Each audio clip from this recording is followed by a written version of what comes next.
அகில மீடியா நேயர்களுக்கு வணக்கம். இன்றைய உலகத்தின் முக்கிய செய்திகள். முதலில் தலைப்புச் செய்திகள். அமெரிக்க ராணுவ தளம் மீது ஈரான் தாக்குதல், 12 அமெரிக்க படையினர் காயம், வளைகுடாவில் தொடரும் பதட்டம். கடுமையான விளைவுகளை கொடுப்போம், இஸ்ரேலை எச்சரித்த ஈரான். உலகிலேயே சிறந்த இஸ்ரேலிய தாங்கிகள் சிதறடிப்பு, ஈரானின் 10 லட்சம் வீரர்கள் தயார் நிலையில். துறைமுக கட்டுப்பாட்டு மோதல், பனாமா கொடியேந்திய கப்பல்களை சிறைப்பிடிக்கும் சீனா. ஏமன் கவுதிகள் நடத்திய அதிரடி பாலிஸ்டிக் ஏவுகணை தாக்குதல், பற்றி எரியுமா செங்கடல். ஈரான், கிஸ்புல்லா, ஈராக் குழுக்கள் கவுதிகள் இணைந்து அமெரிக்கா இஸ்ரேல் மீது கோர தாக்குதல். வளைகுடா பகுதி முழுவதும் உச்சகட்ட பதட்டம், குவைத் விமான நிலையத்தில் அடுத்தடுத்து ட்ரோன் தாக்குதல். அமெரிக்க ராணுவ தளங்கள் மீது தாக்குதல், அமெரிக்க வீரர்கள் பலர் உயிரிழப்பு. ஏப்ரல் 1 முதல் பெட்ரோல் ஏற்றுமதி இல்லை, ரஷ்யா அதிரடி அறிவிப்பு. ஈரான் போர், பொதுமக்களுக்கு எதிரான தாக்குதல்களை நிறுத்த வேண்டும், G7 நாடுகள் கோரிக்கை. தொடர்பென விரிவான செய்திகள். அமெரிக்க ராணுவ தளம் மீது ஈரான் தாக்குதல் மேற்கொண்டதில் 12 பேர் காயமடைந்துள்ளதாக தகவல் வெளியாகியுள்ளது. சவுதி அரேபியாவில் அமைந்துள்ள பிரின்ஸ் சுல்தான் விமானப்படை தளம் மீது ஈரான் மேற்கொண்டதாக கூறப்படும் தாக்குதலில் குறைந்தது 10 அமெரிக்க படையினர் காயமடைந்துள்ளதாக செய்தி வெளியாகியுள்ளது. காயமடைந்த படையினரில் 20 தீவிர காயங்களுடன் சிகிச்சை பெற்று வருவதாகவும் தகவல்கள் தெரிவிக்கின்றன. அத்தோடு ஈரானின் தாக்குதலின் விளைவாக அமெரிக்க விமானப்படைக்கு சொந்தமான 2 வாகனங்கள் சேதமடைந்துள்ளதாக அதிகாரிகள் உறுதிப்படுத்தியுள்ளனர். இச்சம்பவம் மத்திய கிழக்கு பிராந்தியத்தில் நிலவி வரும் பதற்றத்தை மேலும் அதிகரிக்கும் அபாயம் உள்ளதாக சர்வதேச அரசியல் ஆய்வாளர்கள் எச்சரிக்கை விடுத்துள்ளனர். தாக்குதல் எவ்வாறு முன்னெடுக்கப்பட்டது, பயன்படுத்தப்பட்ட ஆயுதங்கள் என்ன என்பதற்கான மேலதிக தகவல்கள் இதுவரை வெளியாகவில்லை. எனினும் இந்த சம்பவம் தொடர்பில் அமெரிக்கா மற்றும் அதன் கூட்டணி நாடுகள் அவசர ஆலோசனைகளை மேற்கொண்டு வருகின்றதாகவும் கூறப்படுகிறது. ஈரான் இஸ்ரேல் அமெரிக்கா மோதலின் 28வது நாளில் ஜாஸ் நகரில் உள்ள யுரேனியம் பதப்படுத்தும் ஆலை மற்றும் பல முக்கிய கட்டமைப்பு தளங்கள் மீது இஸ்ரேல் தாக்குதல் நடத்தியதை தொடர்ந்து கடுமையான விளைவுகளை கொடுப்போம் என ஈரான் எச்சரித்துள்ளது. யுரேனியம் செறிவூட்டலுடன் தொடர்புடைய ஒரு ஆலையை தாக்கியதை இஸ்ரேலிய ராணுவம் உறுதிப்படுத்தி செய்தி வெளியிட்டுள்ளது. இதேவேளை உயிரிழப்புகளோ அல்லது கதிர்வீச்சு கசிவுகளோ ஏற்படவில்லை என்று ஈரானிய அதிகாரிகள் தெரிவித்துள்ளனர். புசேர் அணுமின் நிலையத்திற்கு அருகிலும் ஒரு எரிபொருள் விழுந்தது, ஆனால் அது எந்த சேதத்தையும் ஏற்படுத்தவில்லை. இந்த தாக்குதல்கள் கோண்டாப் கனநீர் வளாகம் மற்றும் குசஸ்தான் இஸ்பஹானில் உள்ள முக்கிய எஃகு ஆலைகளையும் தாக்கிய ஒரு பரந்த தாக்குதல் அலையின் ஒரு பகுதியாகும். அணுசக்தி மற்றும் தொழில்துறை உட்கட்டமைப்புகள் மீதான தாக்குதல்களை வெளியுறவு அமைச்சர் அப்பாஸ் ராக்சி கண்டித்ததோடு வலுவான பதிலடி கொடுக்கப்படும் என்றும் எச்சரித்துள்ளார். தெற்கு லெபனானில் இஸ்ரேலிய தரைப்படை முன்னேற முயன்றபோது ஹிஸ்புல்லா அமைப்பினர் நடத்திய அதிரடி தாக்குதல்களில் இஸ்ரேலின் புகழ்பெற்ற மெர்காவா தாங்கிகள் கடுமையாக சேதமடைந்துள்ளன. கடந்த 48 மணி நேரத்தில் மட்டும் சுமார் 18 முதல் 21 மெர்காவா தாங்கிகள் ஹிஸ்புல்லாவால் அளிக்கப்பட்டதாக தகவல்கள் தெரிவிக்கின்றன. தைவே மற்றும் கிந்தாரா பகுதிகளில் இந்த தாக்குதல்கள் நடந்துள்ளன. வழிகாட்டும் ஏவுகணைகள் மூலம் இந்த தாங்கிகள் குறிவைக்கப்பட்டுள்ளன. இஸ்ரேல் மற்றும் அமெரிக்காவுடனான மோதல் உச்சத்தை எட்டியுள்ள நிலையில் ஈரான் தனது ராணுவ பலத்தை முழுமையாக திரட்டி வருவதாக தகவல்கள் தெரிவிக்கின்றன. அதன்படி ஈரானில் உள்ள 10 லட்சம் ராணுவ வீரர்களை இந்த போரில் களமிறக்க உள்ளதாகவும் இஸ்ரேல் அமெரிக்காவுக்கு ஒரு பேரிடியான செய்தியை ஈரான் வெளியிட்டுள்ளமை குறிப்பிடத்தக்கது. சர்வதேச அளவில் துறைமுகங்களை கட்டுப்படுத்துவது தொடர்பாக எழுந்துள்ள மோதல்களுக்கு மத்தியில் பனாமா நாட்டுக்கொடியுடன் பயணிக்கும் சரக்கு கப்பல்களை சீனா சட்டவிரோதமாக சிறைப்பிடித்து வருவதாக அமெரிக்க மத்திய கடல்சார் ஆணையம் குற்றம் சாட்டியுள்ளது. பிப்ரவரி 28 அன்று ஈரான் போர் தொடங்கியதிலிருந்து வளைகுடா மற்றும் ஆசிய கடல் பகுதிகளில் நிலவும் பதற்றத்தை பயன்படுத்தி சீனா தனது கடல்சார் ஆதிக்கத்தை நிலைநாட்ட முயன்று வருகிறது.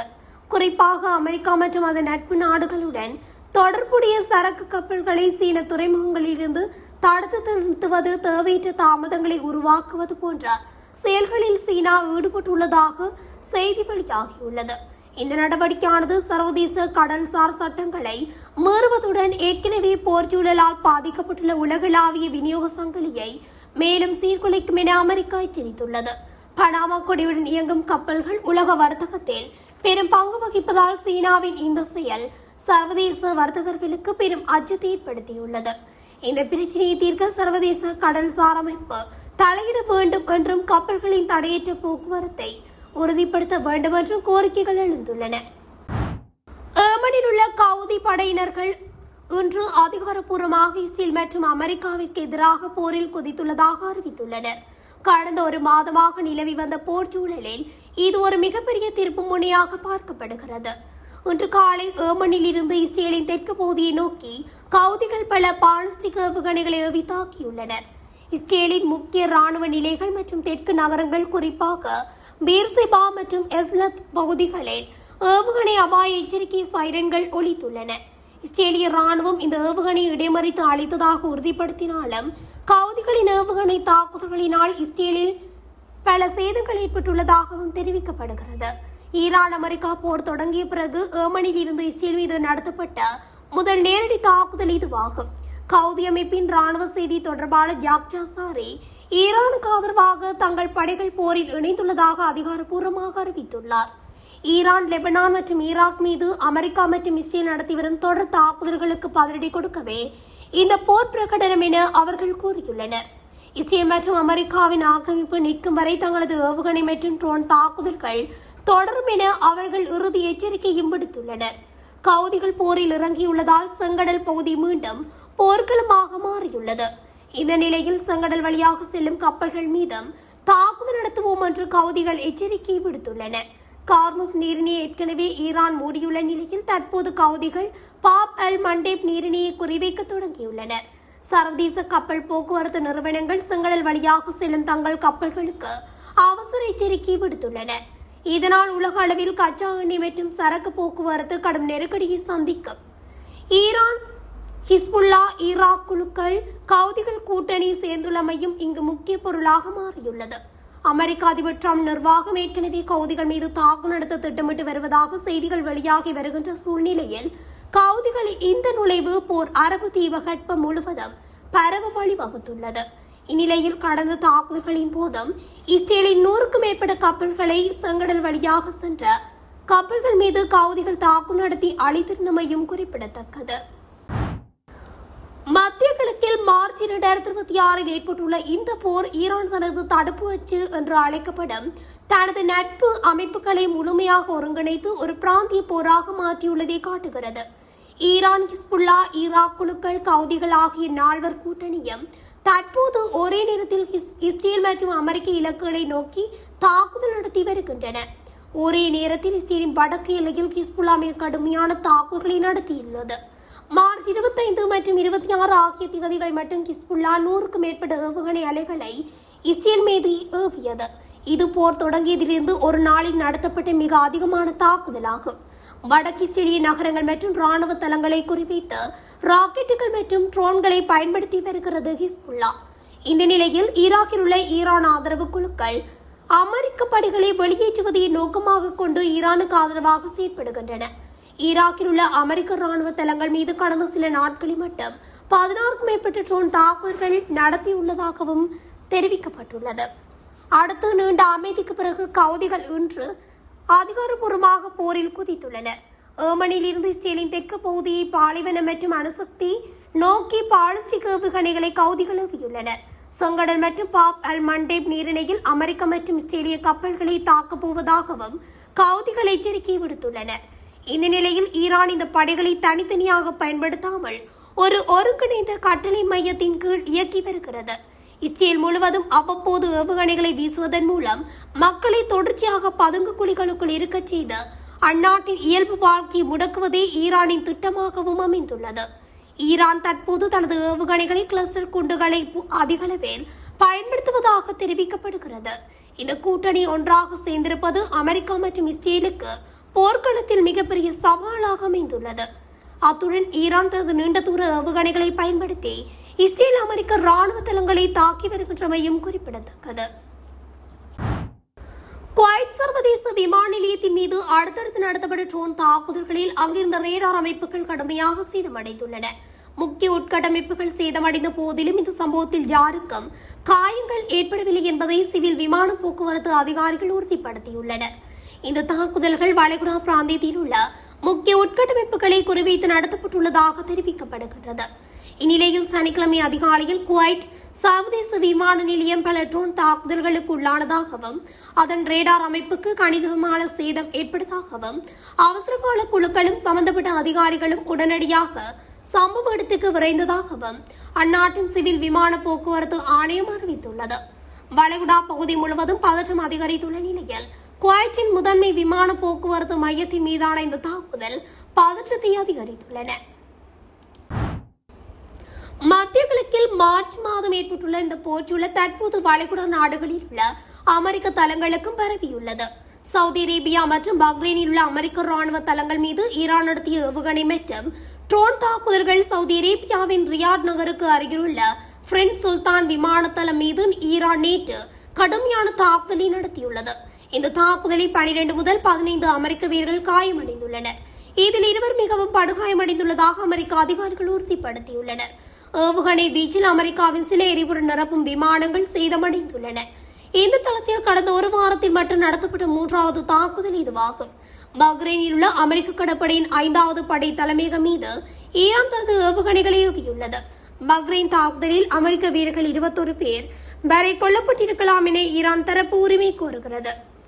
பஹ்ரைன் தலைநகர் மனாமா பகுதியில் உள்ள அமெரிக்க தலைமருகே கரும்புகை எழும் செயற்கைக்கோள் புகைப்படங்கள் வெளியாகியுள்ளன. பஹ்ரைன் அரசு சுமார் 61 ஏவுகணைகளை தனது வான் பாதுகாப்பு மூலம் இடைமறித்துள்ளதாக தெரிவித்துள்ளது. பிப்ரவரி 28 அன்று போர் தொடங்கியதிலிருந்து இதுவரை சுமார் 15 அமெரிக்க வீரர்கள் கொல்லப்பட்டுள்ளதாகவும் 300க்கும் மேற்பட்டோர் காயமடைந்துள்ளதாகவும் அமெரிக்க கடற்படை மற்றும் ஊடக தகவல்கள் தெரிவிக்கின்றன. மொத்தமாக 30 அமெரிக்க படையினர் உயிர்ந்துள்ளதாக தகவல் வெளியாகியுள்ளது. ஈரான் தனது ஊடகங்கள் வாயிலாக நூற்றுக்கணக்கான அமெரிக்க வீரர்கள் கொல்லப்பட்டதாக கூறி வருகிறது. இது ஒரு தீவிரமான தகவல் போராகவும் பார்க்கப்படுகிறது. உள்நாட்டு தேவையை பூர்த்தி செய்யும் பொருட்டு பிற நாடுகளுக்கு பெட்ரோல் ஏற்றுமதி வருகின்ற ஏப்ரல் 1 முதல் நிறுத்தப்படுவதாக ரஷ்யா அறிவித்துள்ளது. ஈரான் அமெரிக்கா இஸ்ரேல் போர் காரணமாக பாரசீக வளைகுடாவை அரபிக்கடலுடன் இணைக்கும் கார்முஸ் நீரினை ஈரான் மூடியுள்ளது. அவ்வழியாக அமெரிக்கா இஸ்ரேல் மற்றும் நட்பு நாடுகளின் கப்பல்களை அனுமதிக்க முடியாது என்றும் மீறினால் தாக்குதல் நடத்துவோம் என்றும் ஈரான் எச்சரித்துள்ளது. ஆனால் ஈரான் நட்பு நாடுகளுக்கு மட்டும் கார்முஸ் நீரிணை திறக்கப்படும் என்று கூறியுள்ளது. வளைகுடா நாடுகளில் இருந்து கச்சா எண்ணெய் இறக்குமதி செய்ய முடியாமல் இந்தியா உள்ளிட்ட நாடுகளில் சமையல் எரிவாயு தட்டுப்பாடு ஏற்பட்டுள்ளது. இந்தியாவில் பெட்ரோல் டீசல் தட்டுப்பாடு ஏற்படும் சூழல் உருவாகியுள்ளது. வளைகுடா நாடுகளுக்கு பதிலடியாக ரஷ்யாவிலிருந்து அதிகளவு கச்சா எண்ணெய் கொள்முதல் செய்வதால் இந்திய தற்போதைய நிலைமையை சமாளித்து வருகிறது. எனினும் இந்தியாவில் போதிய அளவு சமையல் எரிவாயு பெட்ரோல் டீசல் இருப்பு உள்ளதாக மத்திய அரசு கூறி வருகிறது. இந்நிலையில்தான் ரஷ்யா ஓர் அதிரடி அறிவிப்பை வெளியிட்டுள்ளது. மேற்காசிய போரால் ரஷ்யாவின் எரிபொருள் விநியோகத்தை சரி செய்ய ஏப்ரல் 1 முதல் பிற நாடுகளுக்கு பெட்ரோல் ஏற்றுமதி தடை செய்யப்படுவதாக அறிவித்துள்ளது. உள்நாட்டில் விநியோகத்துக்கு முன்னுரிமை அளிக்கவும் எரிபொருள் விலைகளை நிலைப்படுத்தவும் இந்த முடிவு எடுக்கப்பட்டுள்ளதாக ரஷ்யா தெரிவித்துள்ளது. ரஷ்ய துணை பிரதமர் அலெக்சாண்டர் நோவாக் தலைமையில் நடைபெற்ற கூட்டத்தை தொடர்ந்து இந்த அறிவிப்பு வெளியாகியுள்ளது. பிற நாடுகளில் ரஷ்ய எரிசக்திக்கான தேவை வலுவாக இருந்தாலும் மேற்காசியாவில் தொடரும் போரால் உலகளாவிய எண்ணெய் பெட்ரோலிய பொருட்களின் விலைகளில் ஏற்ற இறக்கங்கள் ஏற்படுத்துகிறது என்றும் ரஷ்யாவில் விலை உயர்த்துவதை தடுக்க இந்த முடிவு எடுக்கப்பட்டுள்ளதாகவும் கூறியுள்ளார். ஈரான் போரில் பொதுமக்கள் மற்றும் அரசு சொத்துக்கள் மீதான தாக்குதல்களை உடனடியாக நிறுத்த வேண்டும் என்று G7 நாடுகளின் வெளியுறவு அமைச்சர்கள் வலியுறுத்தினர். America, Britain, Canada, France, Germany, Italy, Japan, ஐரோப்பிய யூனியன் ஆகியவற்றை உள்ளடக்கிய G7 கூட்டமைப்புக்கு நடப்பாண்டு தலைமை வகிக்கிறது. இதையொட்டி பிரான்ஸ் தலைநகர் பாரிஸை அடுத்த ஜெர்னே-லா-வில்லே பகுதியில் G7 வெளியுறவு அமைச்சர்களின் ஆலோசனை கூட்டம் நடைபெற்றது. இக்கூட்டத்தில் பிரான்சின் சிறப்பு அழைப்பின் பேரில் இந்திய வெளியுறவு அமைச்சர் S. ஜெய்சங்கர் மற்றும் பிரேசில், தென்கொரியா, சவுதி அரேபியா நாடுகளின் வெளியுறவு அமைச்சர்கள் ஆகியோர் கலந்து கொண்டனர். கூட்டத்தின் முடிவில் வெளியிடப்பட்ட கூட்டறிக்கையில் மேலும் தெரிவிக்கப்பட்டுள்ளதாவது, அண்டை நாடுகள், பொதுமக்கள் மற்றும் மிக முக்கியமான அரசு உட்கட்டமைப்புகள் மீது மத்திய கிழக்கு போர் ஏற்படுத்தும் பாதிப்புகளை குறைக்க வேண்டியது அவசியம் என அமைச்சர்கள் சுட்டிக்காட்டினர். போர் காரணமாக உலகளவில் ஏற்பட்டுள்ள பொருளாதார சரிவுகளை சமாளிக்க வேண்டும். குறிப்பாக சாமானிய மக்களை பாதிக்கும் எரிபொருள், உரம், வணிக விநியோகம் மற்றும் வர்த்தக போக்குவரத்து பாதிப்புகளை குறைக்க நாடுகள் ஒன்றிணைந்து செயல்பட வேண்டும். கார்முஸ் நீர்நிலை பகுதியில் கப்பல்கள் எந்த தடையுமின்றி சுதந்திரமாகவும் பாதுகாப்பாகவும் செல்வதை மீண்டும் உறுதி செய்ய வேண்டும் என்று அமைச்சர்கள் மீண்டும் வலியுறுத்தினர் என தெரிவிக்கப்பட்டுள்ளது. இத்துடன் அகில மீடியாவின் இன்றைய உலகத்தின் முக்கிய செய்திகள் நிறைவடைகின்றன. தொடர்ச்சியாக செய்திகளை அறிந்து கொள்ள அகில மீடியா ஊடகத்துடன் இணைந்திருங்கள். நன்றி, வணக்கம்.